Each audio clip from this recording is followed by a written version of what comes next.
Morning વિદ્યાર્થી મિત્રો, online શિક્ષણમાં આ બધાનું સ્વાગત છે. હવે આપણે ધોરણ 12 કોમર્સ એસપીસીસી વિષયની અંદર વિભાગ 1 એની અંદર ચેપ્ટર નંબર 3 જોઈ ગયા.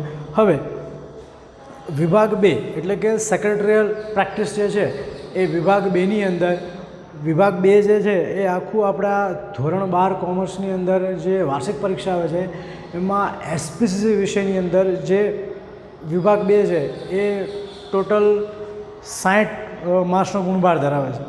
તો પરીક્ષાની દૃષ્ટિએ થિયરી ખૂબ જ અગત્યની છે. એટલે હવે આપણે આ વિભાગની અંદર અગાઉ 2 ચેપ્ટર જોઈ ગયા છે, બરાબર. શેર બહાર પાડવા અને ત્યાર પછી શેરની ફેરબદલી અને તેનું કાયદાકીય હસ્તાંતરણ, બરાબર. આ ટોટલ 2 ચેપ્ટર આપણે ભણી લીધા છે.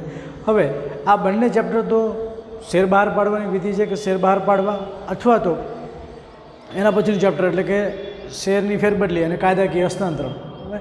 આ બંને પછી ત્રીજું ખૂબ મહત્ત્વનું ચેપ્ટર આવે છે એ છે ડિબેન્ચર, બરાબર. આપણે ધોરણ 11ની અંદર ડિબેન્ચર વિશે થોડી ઘણી ચર્ચા કરેલી હતી, બરાબર, કે ડિબેન્ચર શું કહેવાય, ડિબેન્ચર કેવા પ્રકારના હોય, ડિબેન્ચરની અંદર ખરેખર કેવી મૂડી છે, બરાબર, વગેરે વસ્તુની આપણે ચર્ચા કરી હતી. પણ હવે આપણે આના વિશે આખું ચેપ્ટર જ છે ધોરણ 12ની અંદર, એટલે કે ધોરણ 12 એસપીસી વિષયમાં વિભાગ નંબર 2 સેક્રેટરીયલ પ્રેક્ટિસની અંદર ચેપ્ટર નંબર 3 ડિબેન્ચર. હવે આ જે ચેપ્ટર છે ડિબેન્ચર, એનો ગુણભાર ટોટલ 6 માર્ક્સનો છે. આપણી જે વાર્ષિક પરીક્ષા બોર્ડની લેવાય છે એની અંદરની વાત છે, બરાબર. હવે એમાં આ જે 6 માર્ક્સનો જે ગુણભાર છે, 6 માર્ક્સની અંદર જે પૂછાય છે એમાં પહેલાં તો એક વિકલ્પ પૂછાય છે, ત્યાર પછી એક વાક્યનો પ્રશ્ન એક પૂછાતો હોય છે, બરાબર. એના પછી વિભાગ સીની અંદર એટલે કે 2 ગુણના જે પ્રશ્નો છે એવા ડિબેન્ચર એટલે કે આ ચેપ્ટરમાંથી 2 ગુણના 2 પ્રશ્નો પૂછાય છે. એટલે 4 ગુણ એ અને વિભાગ એ અને વિભાગ બીની અંદર એક પ્રશ્ન થઈ અને ટોટલ 4 પ્રશ્નો 6 માર્ક્સના ગુણભાર સાથે, બરાબર. એટલે આમાંથી તમને કોઈ એવા નિબંધ પ્રકારના પ્રશ્નો કે સવિસ્તાર પ્રશ્નો છે એને કંઈ ચર્ચા કરવાની કે એની બહુ જરૂરિયાત છે નહીં, પણ એના આધારે તમને ટૂંકા પ્રશ્નો છે એ તમને અહીંથી મળી રહેશે, બરાબર. તો આ ચેપ્ટર જે ડિબેન્ચર છે એ શબ્દથી આપણે થોડા ઘણા સાવ એવું નથી કે સાવ અજાણ છીએ, આપણે જાણીતા છીએ થોડા ડિબેન્ચર શબ્દથી, બરાબર. હવે સામાન્ય રીતે ડિબેન્ચર શબ્દ શું છે? શેર જે શબ્દ આવે છે, સામાન્ય રીતે શેર એટલે શું આપણને એમ થાય કે શેર એટલે માલિકીની મૂડી. કોઈપણ કંપની છે એ જ્યારે પોતે ધંધો શરૂ કરે ત્યારે ધંધો શરૂ કરતાં પહેલાં મૂડી છે એ ખૂબ જ અગત્યની વસ્તુ છે, બરાબર. આપણે વાણિજ્ય વ્યવસ્થામાં ભણીએ છીએ કે માનવ શરીરની અંદર જે રક્તનું મહત્ત્વ છે એવી જ રીતે કંપનીની અંદર નાણાંનું મહત્ત્વ છે, એટલે કે મૂડીનું મહત્ત્વ છે, બરાબર. જો મૂડી ન હોય કંપનીની અંદર તો એ પણ માનવ શરીરની અંદર પણ એવું જ છે કે જ્યારે રક્ત ન હોય માનવ શરીરની અંદર તો એ પણ કામ કરતું નથી. એવી જ રીતે કંપનીની અંદર જો નાણાં ન હોય તો એ પણ બરાબર કામ કરી શકતી નથી, બરાબર. ખૂબ જ મહત્ત્વનું લક્ષણ છે અને ખૂબ જ અગત્યની બાબત છે. જો કંપનીમાં નાણાં ન હોય તો એના ખર્ચાઓ, એના રોજબરોજની અંદર જે પણ ખર્ચાઓ થતા હોય, બરાબર, એનું ઉત્પાદનનું કાર્ય છે, એની અંદર જે પણ નાના મોટા કાર્યો થતા હોય, ખર્ચાઓ છે, એ સંપૂર્ણ ખર્ચાઓને પહોંચી વળવા માટે થઈ અને કંપની કશું કરી શકશે નહીં. હવે ડિબેન્ચર શબ્દ છે એ સામાન્ય રીતે દેવું સાથે સ્વીકારવામાં આવે છે, દેવું તરીકે ઓળખવામાં આવે છે, બરાબર.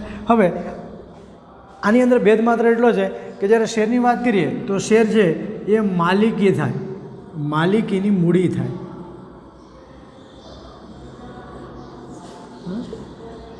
શેરની વાત કરીએ તો કંપની અંદર શેર છે એ શેર મૂડી બહાર પાડી અને કંપની પોતે મૂડી એકઠી કરે છે.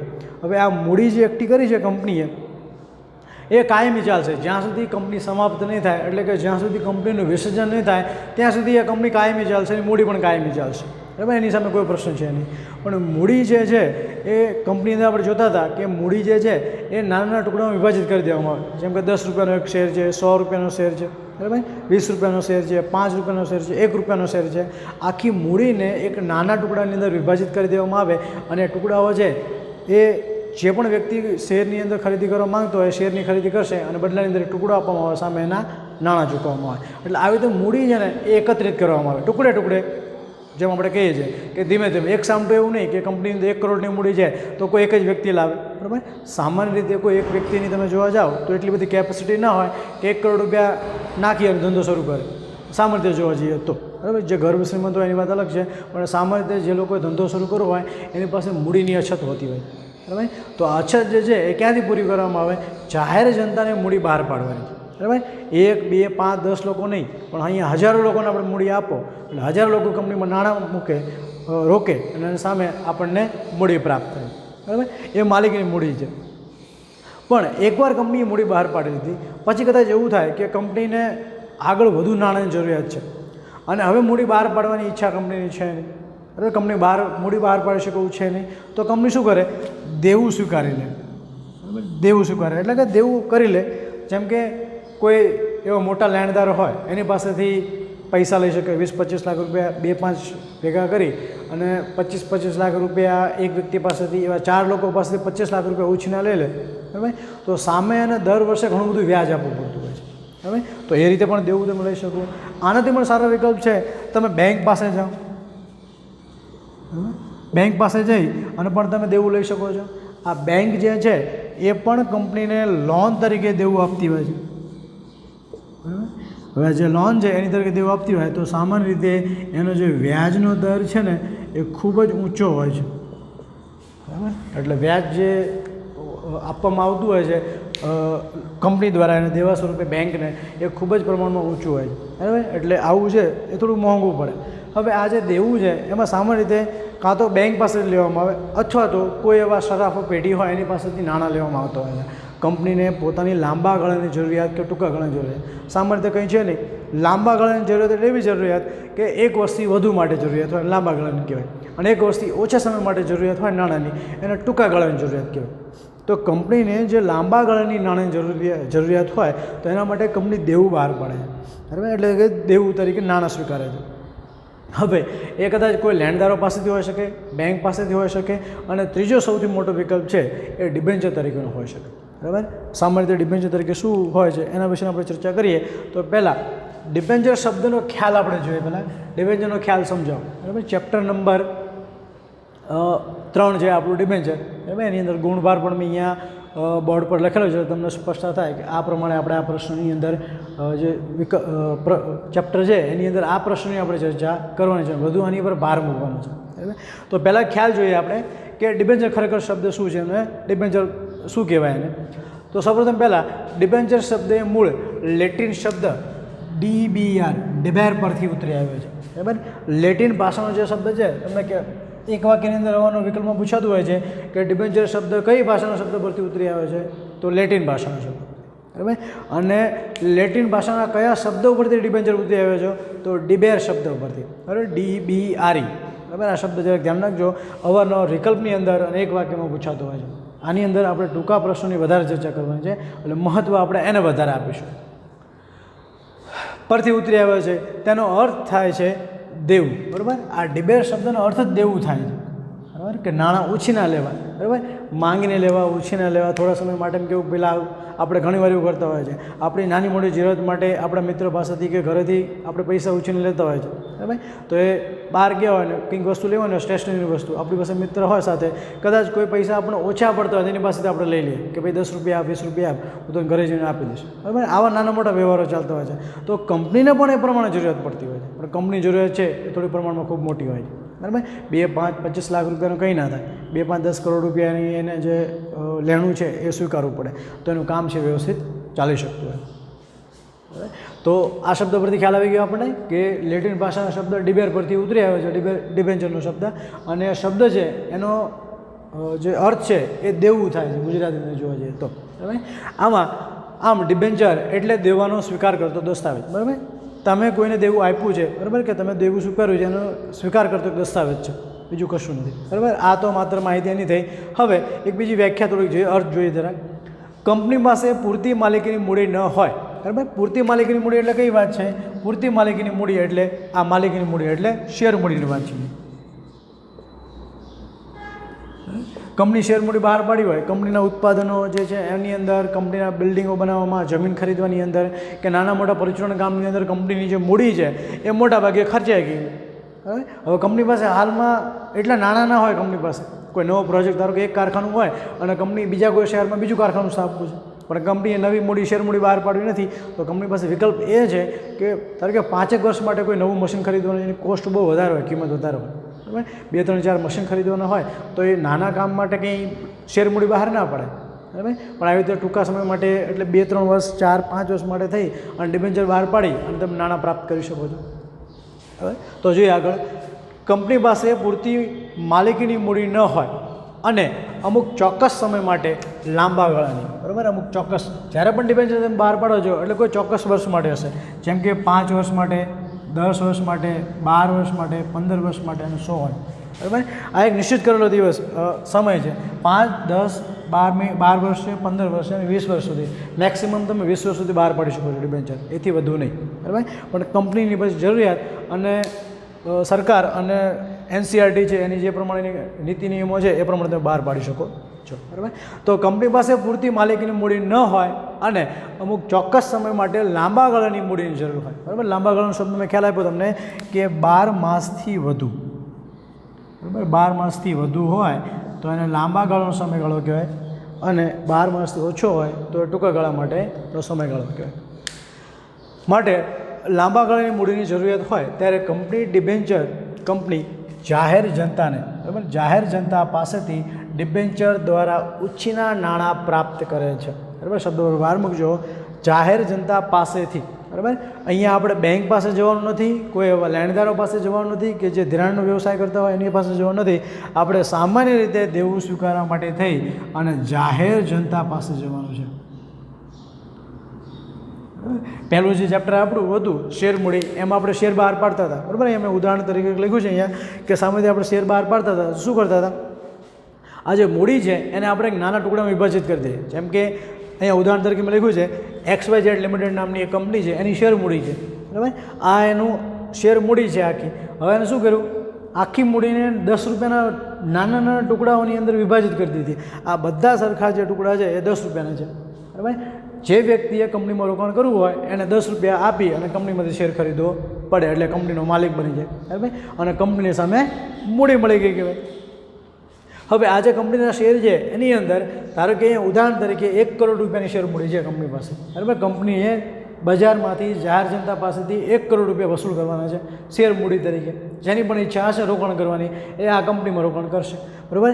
10 રૂપિયાનો એક શેર, એવા 10 લાખ શેર, બરાબર. કેટલા રૂપિયાના, 1 કરોડ રૂપિયાની શેર મૂડી ટોટલ, બરાબર. એટલે અહીંયા જાહેર જનતા જે છે કોઈની કેપેસિટી 1 શેર ખરીદવાની હોય તો એ 1 શેર ખરીદે, કોઈની કેપેસિટી 1000 શેર ખરીદવાની હોય તો એ 1000 શેર ખરીદે અને કોઈની કેપેસિટી જો 10,000 શેર ખરીદવાની હોય તો એ 10,000 શેર ખરીદે, બરાબર. અને કંપનીની અંદર રોકાણ કરે, સામે બદલાની અંદર કંપની જે છે એ શેરનું પ્રમાણપત્ર આપે, બરાબર. અને શેરનો માલિક બને અને જેવી રીતે કંપની નફો કરતી જાય એવી રીતે વળતર સ્વરૂપે કંપની ડિવિડન્ડ જાહેર કરે, બરાબર. અને એ ઉપરાંત જે કોઈ નફો કે લાભો મળતા હોય અને અધિકારો જે મળતા હોય એ આ શેરધારકને મળતા હોય છે, બરાબર. તો એની વાત છે. હવે સિમિલર આના જેવું આની જેમ જ છે.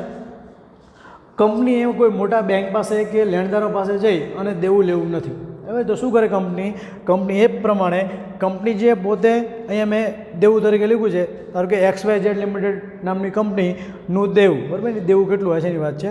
તો અહીંયા ₹50 લાખના ડિબેન્ચરની વાત કરી છે, 50 લાખના ડિબેન્ચર, બરાબર. કંપની ₹50 લાખ જે છે એ દેવું તરીકે મેળવવા માંગે છે. એને નવો પ્રોજેક્ટ શરૂ કરવો હોય, નવું કારખાનું નાખવું હોય, કારખાનાની અંદર મશીનરી ઇન્સ્ટોલ કરવી હોય, એનો ખર્ચો ખૂબ વધારે થતો હોય તો એના માટે કંપની શું કરે, ₹50 લાખના ડિબેન્ચર બહાર પાડે છે, બરાબર. હવે આ ડિબેન્ચર જે છે એને એક ડિબેન્ચરને ₹100માં વિભાજિત કરવામાં આવ્યો છે, બરાબર.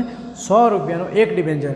એટલે જે કોઈ પણ વ્યક્તિ આ ડિબેન્ચર ખરીદવા માંગે એટલે કે કંપનીનું દેવું આપવા માંગતો હોય એને કંપનીને કેટલા આપવાના, ₹100. જો એક ડિબેન્ચર ખરીદો હોય તો ₹100, જો 2 ડિબેન્ચર ખરીદો હોય તો ₹200, બરાબર. જો 100 ડિબેન્ચર ખરીદવા હોય તો ₹10,000, બરાબર. એવી રીતે મલ્ટીપ્લાય તમે કરતા જાઓ. જેટલા પણ ડિબેન્ચર તમારે ખરીદવા હોય એના ગુણ્યા 100 કરી નાખો એટલે તમને એટલી રકમ છે તમારે કંપનીને આપવી પડે. અને સામે કંપની છે એ તમને એક દસ્તાવેજ આપે કે હા મેં તમારી પાસેથી આટલું દેવું સ્વીકાર્યું છે, એનો પુરાવા તરીકેનો આ દસ્તાવેજ એને ડિબેન્ચર સર્ટિફિકેટ તરીકે ઓળખવામાં આવે છે, બરાબર. આ ડિબેન્ચર સર્ટિફિકેટ જે પણ વ્યક્તિ કંપનીના ડિબેન્ચરમાં રોકાણ કરે છે એને આપવામાં આવે છે, બરાબર. શેરની જેમ જ શેરમાં પણ શું હતું, નાના ટુકડાઓમાં વિભાજિત કરી દેવામાં આવતા હતા અને ટુકડાઓ છે એ કોણ ખરીદે, જાહેર જનતા ખરીદે. તો ડિબેન્ચરમાં પણ એવી જ રીતે કંપનીનું જે ટોટલ દેવું છે એને નાના નાના 100 રૂપિયાના ટુકડામાં અહીંયા વિભાજિત કર્યું છે અને 100 રૂપિયાનું એક ડિબેન્ચર એટલે લોકો એની અંદર જાહેર જનતા છે એમાં ખરીદી કરી શકે છે. અને બદલાની અંદર નિયત કરેલું હોય કે 10% વ્યાજ આપવાનું, બરાબર. તો દર વર્ષે કંપની જે છે એ આ ડિબેન્ચર પર 10% એટલે કે 100 એ 10 રૂપિયા વ્યાજ છે એ ચૂકવશે, બરાબર. કોઈ વ્યક્તિએ 100 ડિબેન્ચર લીધા હોય તો એને 1000 રૂપિયા દર વર્ષે વ્યાજ મળે, બરાબર. આ વાર્ષિક વ્યાજ હોય છે મોટા ભાગે. ક્યારેક કંપની એવું હોય તો અર્ધવાર્ષિક પણ વ્યાજ ચૂકવતી હોય છે, ત્રિમાસિક પણ વ્યાજ ચૂકવતી હોય છે, એ પ્રમાણે ચાલતું હોય છે. તો આ થઈ ડિબેન્ચરની વાત, બરાબર. આ કંપનીની પોતાની માલિકીની મૂડી છે. કોઈ ધારો કે કોઈ એકાંકી વ્યાપારી પેઢી હોય અને એકાંકી વ્યાપારી પેઢી છે એ શું કરે કે જે પણ વ્યક્તિ ધારો કે હું છું તો એકાંકી વ્યાપારી પેઢી શરૂ કરતો હોય તો મારી પાસે જેટલા પણ પૈસા હોય એટલા હું રોકાણ કરી દઉં આની અંદર. પણ પછી મારી પાસે રોકાણ કરવાનું ધારો કે મારી પાસે 10 લાખ રૂપિયા રોકાણ કરવા માટે હોય અને આ 10 લાખ રૂપિયાનું રોકાણ કર્યા પછી આમાં ખર્ચો થઈ ગયા પછી મારે હજી પણ બીજા 5 લાખની જરૂરિયાત હોય તો હવે આ 5 લાખ છે હું કાં તો બેંક પાસેથી દેવું તરીકે લઈશ, કાં તો કોઈની પાસેથી વ્યાજવા લઈશ, કાં તો કોઈની પાસે લેણદારો પાસેથી માંગી લઈશ, બરાબર. એવી રીતે હું આ વધારાના 5 લાખ છે એ દેવું કરીને હું પૈસા લાવ્યો છે. આ 10 લાખ છે એ તો મારા પોતાના જ, બરાબર. આ 10 લાખથી હું ધંધો શરૂ કરીશ પણ ધંધો શરૂ કરતાં મારી પાસે 5 લાખ બીજા ઘટ્યા એટલે આ ઘટેલી રકમ છે એ મેં દેવા તરીકે કોઈની પાસે લઈ લીધી, બેંક પાસેથી લીધી કે કોઈની પાસેથી લોન તરીકે સ્વીકારી લીધી, બરાબર. એટલે બંને ભેગા કરી અને પછી મારો વ્યવસાય કે ધંધો જે છે એ હું આગળ વધારીશ અને જેવી રીતે એની અંદર નફો થતો જાય એમાં આનું વ્યાજ પણ નીકળે અને પોતાની આવક પણ થાય. તો એવી જ રીતે કંપનીનું પણ કામ એમ જ છે કે જે કંપનીની મૂડી છે એ ઓછી પડે ત્યારે કંપનીએ ડિબેન્ચર તરીકે દેવું સ્વીકારવું પડે છે, બરાબર. આ એક વાત છે એની અંદર. હવે આ ઉપરાંત આનો જે આપણને ખ્યાલ સ્પષ્ટ થાય કે ડિબેન્ચર એટલે શું, તો ડિબેન્ચર એટલે ઓછીની મૂડી, બરાબર. શેર એટલે માલિકીની મૂડી, ડિબેન્ચર એટલે ઓછીની મૂડી, બરાબર. હવે જે ડિબેન્ચર ઓછીની મૂડી છે તો સ્વાભાવિક રીતે એક નિશ્ચિત સમય હોય, ધારો કે 5 વર્ષ માટે ડિબેન્ચર બહાર પાડ્યા હોય, બરાબર. તો એની સમય નિશ્ચિત મર્યાદા પરત કરવાની, એના પછી એનું વ્યાજ, બરાબર. કે ભાઈ કેટલું વ્યાજ છે એ દર મહિને કંપની કે વર્ષે ચૂકવશે એની વાત કરવાની છે. અને કેટલા વર્ષ માટે, ધારો કે 5 વર્ષ માટે બહાર પાડ્યા હોય 10% વ્યાજ તરીકે 10% વ્યાજ સાથે 5 વર્ષ માટે ડિબેન્ચર બહાર પાડ્યા છે, બરાબર. તો જેવી જ ધારો કે કોઈ પણ દિવસે 2020ની અંદર આ કંપની જે છે એ ડિબેન્ચર બહાર પાડતી હોય તો 2025માં કંપનીએ ડિબેન્ચરના નાણાં જે છે એ વ્યાજ સહિત પરત કરી દેવા પડે ફરજિયાત પ્રમાણે, બરાબર. જો તમે ન કરો તેની આગળની કાર્યવાહી કરવામાં આવતી હોય છે, બરાબર. એટલે 5 વર્ષ માટે 2020થી માંડી અને 2025 5 વર્ષ જેવા પૂરા થાય એટલે વ્યાજ સહિતની રકમ આપી દેવાની, બરાબર. ઉદાહરણ તરીકે અહીંયા કોઈ આ કંપનીની અંદર કોઈ વ્યક્તિએ 100 ડિબેન્ચર ખરીદ્યા હોય, બરાબર. 100 રૂપિયાનો એક એટલે 10,000 રૂપિયા રોક્યા એની અંદર, બરાબર. આજે 10,000 રૂપિયા કંપનીમાં રોક્યા છે એના બદલાની અંદર એને સર્ટિફિકેટ આપવામાં આવે આ તમારું ડિબેન્ચરનું પ્રમાણપત્ર અને જેવો એને સમય મર્યાદા પૂરી થઈ જાય એટલે આ 10,000 રૂપિયા પ્લસ વ્યાજ જે પણ થતું હોય, બરાબર. જો સાથે ચૂકવવાનું હોય તો સાથે અને જો દર વર્ષે ચૂકવેલું હોય તો એનું સંપૂર્ણ માહિતી આપી અને નાણાં પરત કરી દેવાના થતા હોય છે, બરાબર. એવી રીતે જો 5 વર્ષ હોય તો 5, 10 વર્ષ હોય તો 10, 15 વર્ષ કે 12 વર્ષ હોય તો એ પ્રમાણે નાણાં પરત કરવા પડે કંપનીને, બરાબર. આ થયું ડિબેન્ચર. આપણે ખ્યાલ સ્પષ્ટ આવી જાય કે શેરની સામે ડિબેન્ચર શું છે, બરાબર. શેર છે માલિકીની મૂડી છે તો ડિબેન્ચર એ ઓછીની મૂડી છે, આપણે ઓછીના નાણાં લાવેલી જે મૂડી છે એને ટૂંકમાં દેવું કહેવાય. હવે આ ઉપરાંત થોડીક અમુક વ્યાખ્યાઓ આપેલી છે એ વ્યાખ્યાઓથી આપણને સ્પષ્ટ થશે કે ખરેખર ડિબેન્ચર શું છે. તો પહેલી વ્યાખ્યા નંબર 1 છે એ સર ફ્રાન્સિસ પામર જે છે એના મતે આપેલી છે. આ સર ફ્રાન્સિસ પામરની જે વ્યાખ્યા છે એ વિભાગ બીની અંદર એક વાક્યની અંદર જે પ્રશ્ન પૂછાય છે એમાં અવારનવાર પૂછાતી હોય છે, બરાબર. તો ખૂબ જ મહત્ત્વની આ વ્યાખ્યા છે અને આપણે એ યાદ રાખીશું જરાક. તો સર ફ્રાન્સિસ પામર જે શું કહે છે કે ડિબેન્ચર એક કંપનીની સામાન્ય મોહરથી અંકિત થયેલો, બરાબર. સામાન્ય મોહર એટલે કોમન સીલ, આપણે 11મા ધોરણની અંદર ભણી ગયા કોમન સીલ શું હોય છે. સામાન્ય મોહરથી અંકિત થયેલો કંપનીના દેવાનો સ્વીકાર કરતો દસ્તાવેજ છે, બરાબર. એટલે કંપનીએ દેવું તમારી પાસેથી લીધું છે એવો સ્વીકાર કરતો દસ્તાવેજ છે, બરાબર. જ્યારે તમે ડિબેન્ચર ખરીદો ત્યારે તમને ડિબેન્ચર સર્ટિફિકેટ એટલે કે ડિબેન્ચરનું પ્રમાણપત્ર આપવામાં આવે છે, બરાબર. દસ્તાવેજ છે એવું સૂચવે છે કે કંપનીએ તમારી પાસેથી દેવું લીધેલું છે, બરાબર. એનો સ્વીકાર કરતો એની અંદર કંપનીનો કોમન સેલ એટલે કે જે સિક્કો હોય છે એ મૂકવામાં આવે છે અને ત્યાં કંપનીના સંચાલકો અને કંપનીના સેક્રેટરી છે એની અંદર સહી કરે છે અને એને માન્ય રાખે છે, બરાબર. ગમે ત્યારે કંપનીનો કોઈ પણ વ્યક્તિ જે છે એને પાછા આપી અને ડિબેન્ચર પરત નાણાં પરત મેળવવા માંગતો હોય તો પણ નાણાં પરત મેળવી શકે છે. તો સર ફ્રાન્સિસ પામરના મતે ડિબેન્ચર એટલે કંપનીની સામાન્ય મોહરથી અંકિત થયેલો અને દેવાનો સ્વીકાર કરતો દસ્તાવેજ. આ વ્યાખ્યા અવારનવાર એક વાક્યની અંદર બોર્ડની પરીક્ષાની અંદર પૂછાતી હોય છે. આ વ્યાખ્યા નંબર 1 છે. ત્યાર પછી બીજી વ્યાખ્યા જોઈએ. ડિબેન્ચર એ કંપનીની સામાન્ય મોહરથી અંકિત થયેલો દસ્તાવેજ છે કે જેમાં કંપનીએ ચોક્કસ રકમ, બરાબર, ચોક્કસ રકમ એટલે કીધું છે કે અહીંયા 100 રૂપિયાનું એક ડિબેન્ચર એટલે આ ચોક્કસ રકમથી એક ડિબેન્ચરની ચોક્કસ રકમ છે નક્કી કરેલ વ્યાજના દરે, બરાબર, નક્કી કરેલ વ્યાજના દરે એટલે અહીંયા તમારે કહેવાનું કે 10% વ્યાજના દરે, બરાબર, 10%ના વ્યાજના દરે આટલા ડિબેન્ચર નિશ્ચિત મુદત પછી, બરાબર. નિશ્ચિત મુદત અહીંયા કેટલી લખી છે? 5 વર્ષની લીધી છે અહીંયા, ધારો કે, બરાબર. તો અહીંયા આપણને ખ્યાલ આવ્યો કે 100 રૂપિયાનો એક ડિબેન્ચર 10%ના વ્યાજ સાથે 5 વર્ષ માટે બહાર પાડવામાં આવ્યા છે. આપણને ખ્યાલ આવે કે કંપની આ ડિબેન્ચરના નાણાં 5 વર્ષ પછી જાહેર જનતાને પરત કરશે, એટલે કે જે પણ લોકો આની અંદર ખરીદી કરશે એને પરત કરશે. પછી પરત કરવાની શરતે નાણાં ઉછીના લીધા છે તે દેવાનો સ્વીકાર કરે છે, બરાબર. નાણાં કંપનીએ કોઈની પાસેથી એટલે કે જાહેર જનતા પાસેથી નાણાં ઉછીના લીધા છે એવો સ્વીકાર કરતો આ દસ્તાવેજ છે. આ બીજી વ્યાખ્યા છે. જો તમને સર ફ્રાન્સિસ પામરના મતે જણાવે તો તમારે ઉપરની વ્યાખ્યા જ લખવાની છે, એના ઉપર આ કોઈ વ્યાખ્યા લખવાની નથી. તમને કદાચ એક વાક્યની અંદર એમ પૂછે કે ડિબેન્ચર એટલે શું, તમે આ વ્યાખ્યા લખી શકો છો. ત્યાર પછી ત્રીજી વ્યાખ્યા જોઈએ તો ડિબેન્ચર એટલે દેવું ઊભું કરતો અથવા દેવાનો સ્વીકાર કરતો દસ્તાવેજ છે, બરાબર. સ્વાભાવિક વસ્તુ છે કે કોઈપણ વ્યક્તિ કંપનીમાં નાણાં રોકવા માંગતો હોય, બરાબર, તો એ ડિબેન્ચરમાં રોકે તો કંપનીને એ દેવું આપે છે, સામે દેવું આપી રહ્યો છે, લેણું લઈ રહ્યો છે, બરાબર. એટલે એના માટે થઈને શું આપવામાં આવે? પ્રમાણપત્ર આપવામાં આવે. એટલે કંપની શું કરે છે? દેવું ઊભું કરે છે, બરાબર. પોતાના માટે એક જવાબદારી ઊભી કરે છે. કોઈની પાસેથી પૈસા આપણે લઈએ ઓછીના 2-5 દિવસ માટે તો આપણે પાછા તો આપવાના, એ આપણી જવાબદારી બને છે પાછા આપવાની. તો કંપનીનું પણ એવું છે કે કંપની જ્યારે ડિબેન્ચર બહાર પાડે તો જે પણ વ્યક્તિ ખરીદે તો સામે એને બદલાની જવાબદારી ઊભી થાય છે અને નાણાં પરત કરવા પડતા હોય છે. દેવાનો સ્વીકાર કરતો દસ્તાવેજ કંપની દ્વારા ઇસ્યુ કરવામાં આવતી લોનનું પ્રમાણપત્ર એટલે કે દેવાનો પુરાવો છે, બરાબર. કોઈની પાસે કંપની લોન રહી છે એનું આ પ્રમાણપત્ર છે, બરાબર, બીજું કશું જ નથી. હવે આ પ્રશ્ન છે એની અંદર મોટાભાગે આ મોટો પ્રશ્ન તમને આખો પૂછાશે નહીં, પણ આની અંદર તમને આનો અર્થ અને આ સર ફ્રાન્સિસ પામરના મતની વ્યાખ્યા અને એ સિવાય નીચેની 2 વ્યાખ્યાઓ છે એ અવારનવાર તમને એક વાક્યની અંદર અથવા તો 2 માર્ક્સની અંદર પૂછાઈ શકે છે, બરાબર. તો એ મુજબ આખો પ્રશ્ન છે, આ પ્રશ્ન નંબર 1 છે એ આપણે વ્યવસ્થિત ફેરબુકની અંદર લખી રાખીશું. પ્રશ્ન નંબર 2ની ચર્ચા કરીએ. પ્રશ્ન નંબર 1 આપણે જોઈ ગયા કે ડિબેન્ચર એટલે શું, એની વ્યાખ્યા જોઈ લીધી, ડિબેન્ચરની આપણે સંપૂર્ણ સમજૂતી મેળવી લીધી. હવે ડિબેન્ચર જે છે એના કંપની ધારા પ્રમાણે અમુક નિશ્ચિત પ્રકારો આપવામાં આવે છે, આપણે એની ચર્ચા કરીએ. તો પ્રશ્ન નંબર 2 છે એ છે ડિબેન્ચરના પ્રકારો જણાવો, બરાબર. આ જે ડિબેન્ચરના પ્રકારો છે એ અવારનવાર ધોરણ 12ની બોર્ડની પરીક્ષા જે એસપીસીસી વિષયની આવે છે એમાં પૂછાતા હોય છે.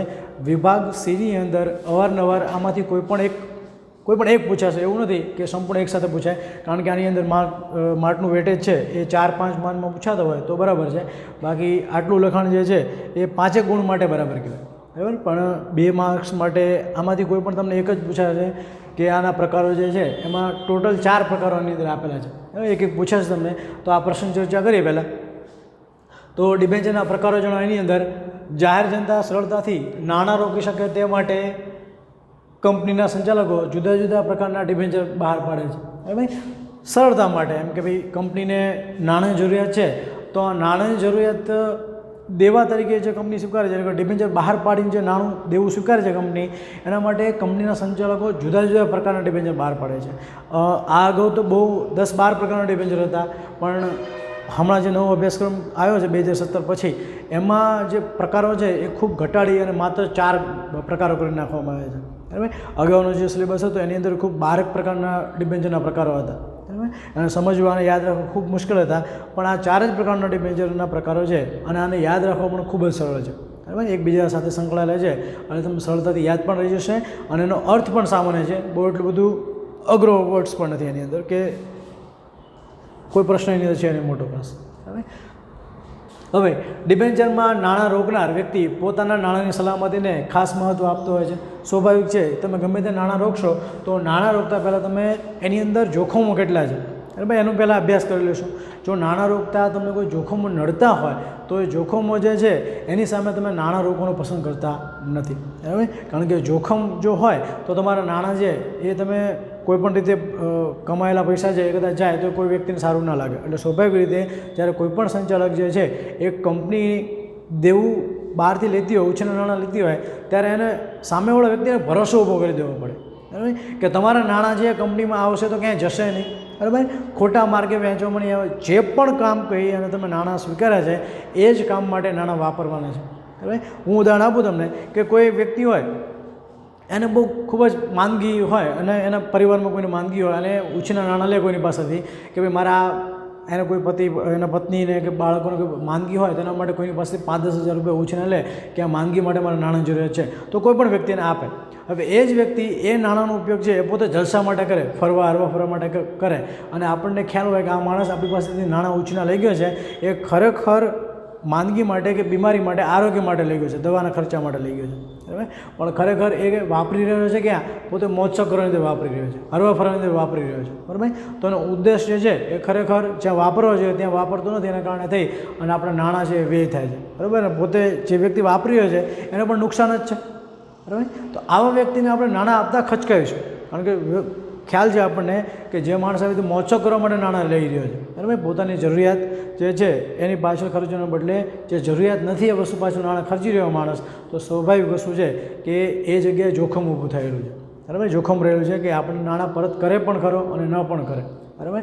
તો આવા સમયે સંચાલકોએ જે ઉદ્દેશ માટે નાણાં સ્વીકાર્યા છે એ ઉદ્દેશ માટે જ કંપની વાપરશે. ધારો કે તમને કીધું હોય કે આ ડિબેન્ચર છે એ કોઈ મશીનરી ખરીદવા માટે થઈ અને ઉછીના નાણાં એટલે કે ડિબેન્ચર બહાર પાડવામાં આવ્યા છે, બરાબર. તો શું ખરેખર આ કંપની આ મશીનરી ખરીદવા માટે જ ઉપયોગમાં લેવાની છે કે બીજા કોઈ કામ માટે ઉપયોગમાં લેવાની છે? એનો પૂરતો અભ્યાસ કરી અને પછી જ અહીંયા જે પણ રોકાણકારો એટલે કે જાહેર જનતા છે એને નાણાં રોકવા જોઈએ કંપનીની અંદર, બરાબર. તો એના આધારે અહીંયા અમુક પ્રકારો પાડવામાં આવ્યા છે, એની પ્રકારોની ચર્ચા કરીએ જવાબની અંદર. તો સામાન્ય રીતે અહીંયા 4 પ્રકારો છે. પહેલો પ્રકાર છે એ ગીરો ડિબેન્ચર તરીકે ઓળખવામાં આવે છે, બરાબર. એનો સંપૂર્ણ આપણે અભ્યાસ કરીશું શું કહેવાય અને શું નહીં ગીરો ડિબેન્ચર એટલે. એના પછી નંબર 2 છે એ સંપૂર્ણ રૂપાંતરક્ષમ ડિબેન્ચર છે, બરાબર, સંપૂર્ણ રૂપાંતરક્ષમ ડિબેન્ચર. ત્યાર પછી પ્રકાર નંબર 3 અંશતઃ રૂપાંતરક્ષમ ડિબેન્ચર, અંશતઃ એટલે થોડા ઘણા અંશતઃ રૂપાંતરક્ષમ ડિબેન્ચર. અને પ્રકાર નંબર 4 બિન રૂપાંતરક્ષમ ડિબેન્ચર, બરાબર. આ ટોટલ 4 પ્રકાર છે.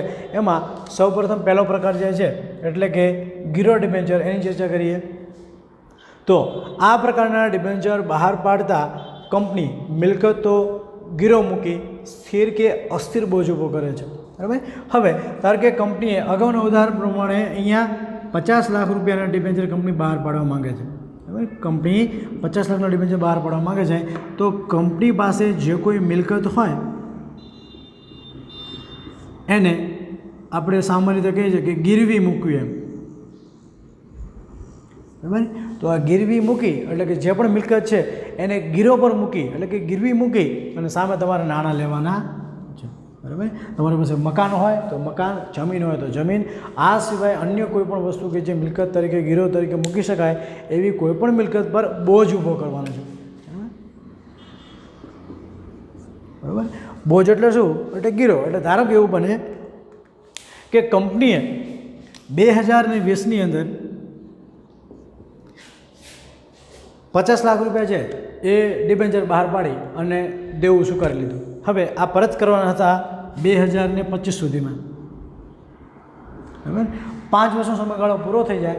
5 વર્ષના સમયગાળા પૂરા થયા પછી જો કંપની આ નાણાં પરત કરવા માટે સક્ષમ ન હોય, નાણાં પરત કરવા માટે જો કંપની સક્ષમ ન હોય પૂરતી, એની પાસે પાકતી મુદતે 50 લાખ પાછા આપવા માટે નાણાં જ નથી એની પાસે, બરાબર.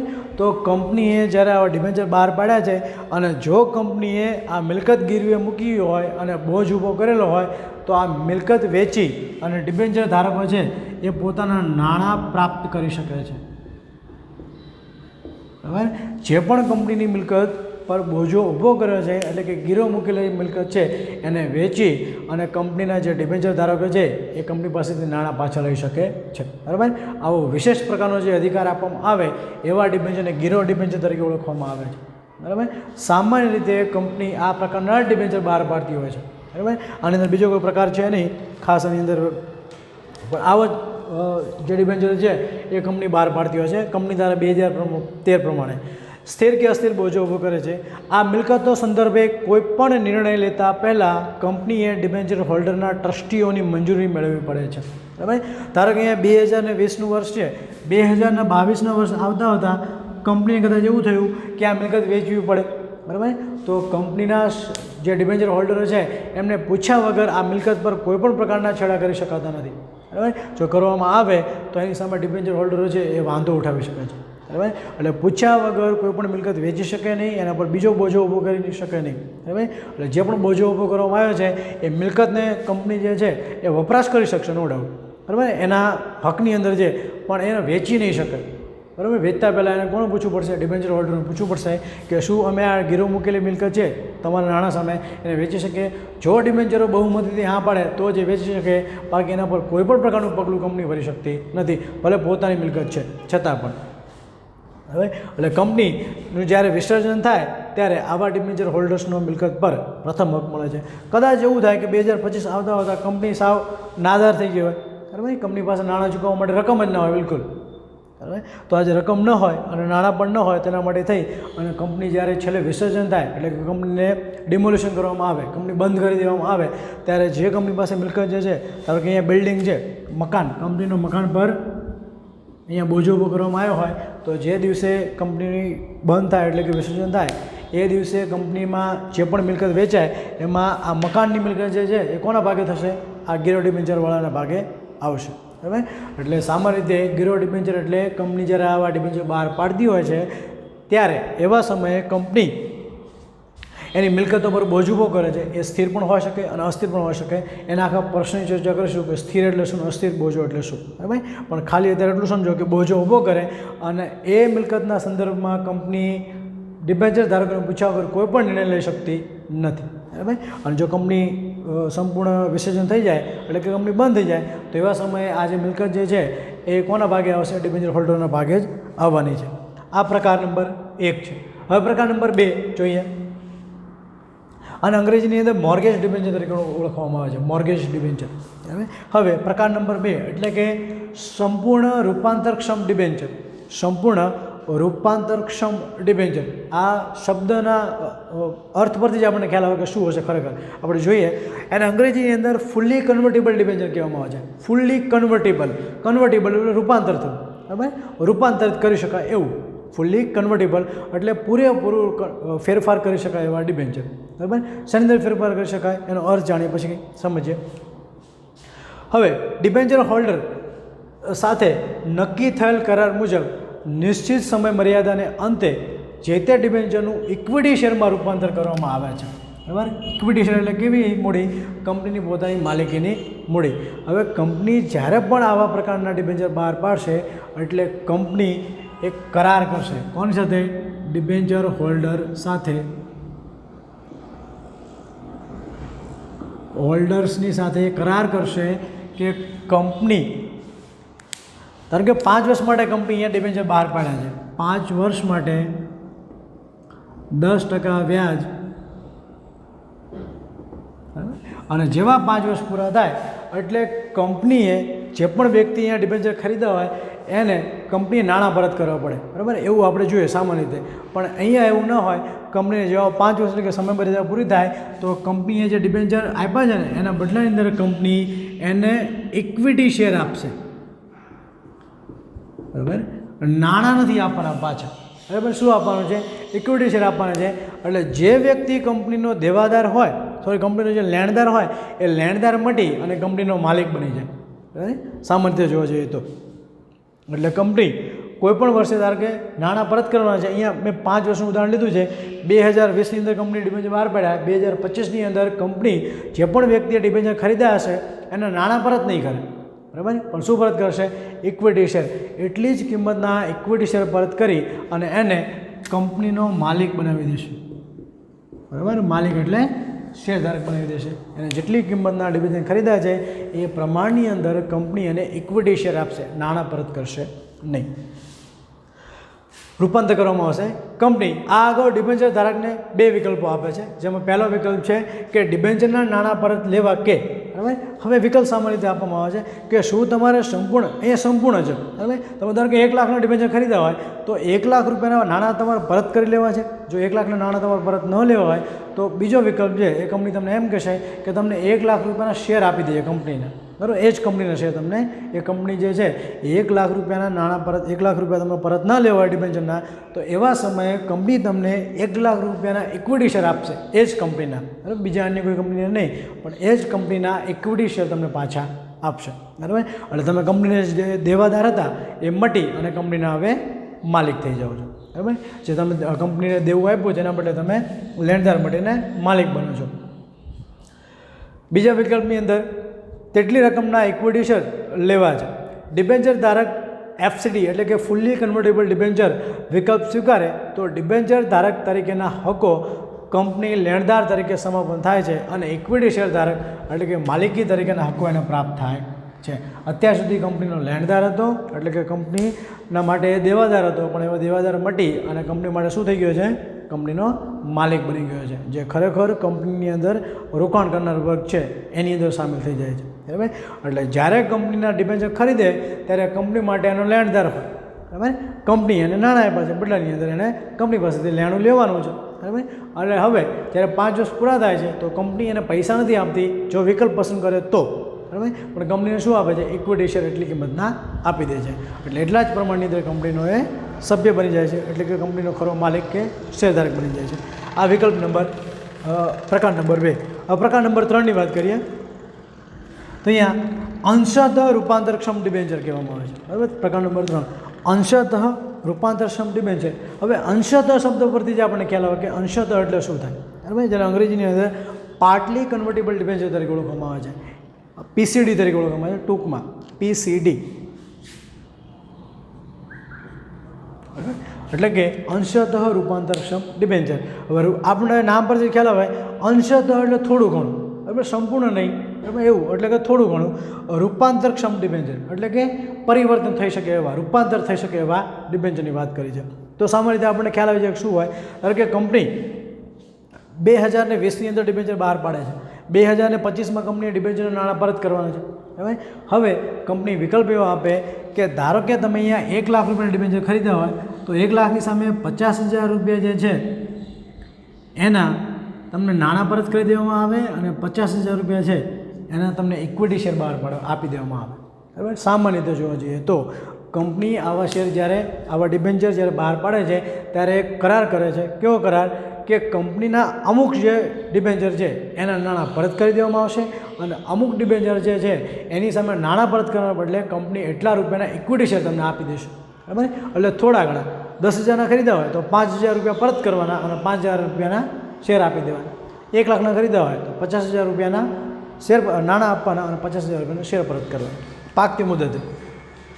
અહીં ડિબેન્ચરના 2 ભાગ પાડી દેવામાં આવે છે, જેમાં ડિબેન્ચરનો એક ભાગ જે છે એ સંપૂર્ણ રૂપાંતર હોય છે અને બીજો ભાગ છે એ બિન રૂપાંતર હોય છે, એટલે રૂપાંતર થાય નહીં, સંપૂર્ણ નાણાં પરત મળી જાય તમને. અહીં રૂપાંતર ભાગ સામે ઇક્વિટી શેર આપવામાં આવે છે અને બિન રૂપાંતરિત ભાગ પરત કરી દેવામાં આવે છે, બરાબર. અહીંયા ઉદાહરણ તરીકે લખ્યું, અહીંયા ઉદાહરણ તરીકે 10,000 રૂપિયાના કોઈ ડિબેન્ચર ખરીદાય છે તો 5,000 રૂપિયાના ઇક્વિટી શેર આપશે કંપની પાકતી મુદતે અને 5,000 રૂપિયા છે એ રોકડા કંપની નાણાં પરત કરી દેશે, બરાબર. આ પ્રકારની વ્યવસ્થા જે છે એ અહીંયા અંશતઃ રૂપાંતરક્ષમ ડિબેન્ચરની અંદર આપવામાં આવે છે. એટલે આવા ડિબેન્ચર જે છે એ 2 ભાગ પાડી દેવામાં આવે છે. એક ભાગની અંદર કંપની ડિબેન્ચરના બદલાની અંદર ઇક્વિટી શેર આપે છે અને બીજા ભાગની અંદર કંપની ઇક્વિટી શેર નથી આપતી પણ બિન રૂપાંતર હોય છે, એટલે શું, એટલે કે એના નાણાં પરત કરી દેવાના. આને કહેવાય અંશતઃ રૂપાંતરક્ષમ ડિબેન્ચર, બરાબર. આ પ્રકાર નંબર 3 છે. હવે પ્રકાર નંબર 4 છેલ્લો પ્રકાર છે એની અંદર બિન રૂપાંતરક્ષમ ડિબેન્ચર, બરાબર. આપણને નામ પરથી ખ્યાલ આવે છે કે શું હોય. આ બંને પ્રકારો ભણ્યા પછી સંપૂર્ણ રૂપાંતર અને અંશતઃ રૂપાંતર ભણ્યા પછી આપણને એના પરથી ખ્યાલ આવી શકે કે બિન રૂપાંતરક્ષમ ડિબેન્ચર ખરેખર શું હોય, બરાબર. શબ્દ પરથી જેનો અર્થ છે તો બિન રૂપાંતર એટલે કે રૂપાંતર થવું જ નહીં, બરાબર. કોઈપણ રીતે જેવી પાકની મુદત પૂરી થાય એટલે કંઈ રૂપાંતર જ નહીં, સીધા નાણાં છે. ધારો કે ઉદાહરણ તરીકે 10,000 રૂપિયા તમે રોક્યા હોય ડિબેન્ચરની અંદર તો 10,000 રૂપિયા તમને પાકતી મુદતે પરત મળી જાય, બરાબર. 1 પણ રૂપિયાની અહીંયા રૂપાંતર નહીં, 1 પણ શેર તમને કંપની બદલાની તો નહીં આપે. તમે 10,000 રૂપિયા કંપનીને આપ્યા છે, કંપની 10,000 રૂપિયા પ્લસ વ્યાજ સહિતના નાણાં તમને પાકતી મુદતે પૂરા ચૂકવી આપશે, બરાબર. તો જો અહીંયાની અંદર આ પ્રકારના ડિબેન્ચરનું ઇક્વિટી શેરમાં રૂપાંતર થઈ શકતું નથી, બરાબર. રૂપાંતર બિલકુલ નહીં, 1 પણ રૂપિયાના રૂપાંતર ઇક્વિટી શેરમાં થતું નથી. આ પ્રકારની કોઈ જોગવાઈ હોતી નથી. કંપની ડિબેન્ચરની મુદત પૂરી થતાં નાણાં પરત કરે છે, બરાબર. બીજું કોઈ પણ વસ્તુ નહીં, માત્ર ને માત્ર જે રકમ આપી છે કંપનીને ડિબેન્ચર તરીકે, એ ડિબેન્ચરના નાણાં પાકતી મુદતે પરત કરવાના થાય એ દિવસે કંપની આ 10,000 રૂપિયા કે લાખ રૂપિયા જે પણ રોકાણ કરે એ સંપૂર્ણ રકમ અહીંયા પરત કરી દેવામાં આવે છે, બરાબર. તો પ્રશ્ન નંબર 2, ડિબેન્ચરના પ્રકાર.